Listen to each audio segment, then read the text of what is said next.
Stephen Millard is Deputy Director of Macroeconomic Modelling and Forecasting at the National Institute of Economic and Social Research. It's great to have you on the programme, Stephen.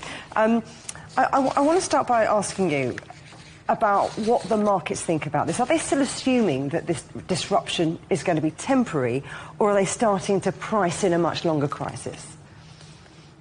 Well, I think they are starting to price in a longer crisis. This is why we've seen oil prices rise over the past week or so. It's looking like the hostilities between the US and Iran are going to last for a while, and this latest threats around the Bab al-Mandeb Strait just makes things even worse. And how much worse? I mean, how does this threat of a second closure, a second disruption change the broader economic picture? Well, about 15% of all global sea trade goes through the Red Sea, Suez Canal at one end and the Bab al-Mandeb Strait at the other end. You close off the Bab al-Mandeb Strait, that puts the Red Sea out of action for sort of most global shipping, so they have to go around the Cape of Good Hope. It takes longer and it's more expensive to transport global supplies all around the world as a result of it. So if these disruptions drag on, where would Europe, where would Asia feel the impact first?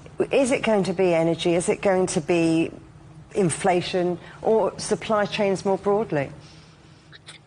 Well, it's going to be all of those, but the ordering will be energy prices first, because again, you know, the Saudis will struggle to transport oil out through that strait. We'll have to go through the Suez Canal. Already the Strait of Hormuz is effectively closed, so oil and gas prices immediately they'll pass through to petrol prices, to energy prices domestically. But the effect on global supply chains, that will happen, and we'll see prices rise much more generally over a longer period of time if this closure continues. Shipping companies, economists, the markets in general must have been looking at contingency plans since we had all the disruption around the Strait of Hormuz. Is this a worst-case scenario, or could things take another turn?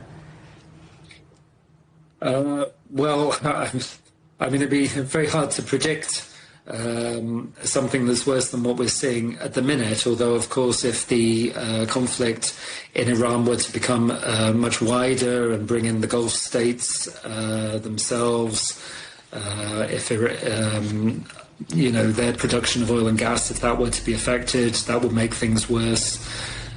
So, yeah, it could get worse, but it's already pretty bad, which is why the onus on the US and Iran to find some way of restoring that peace treaty is so important just now.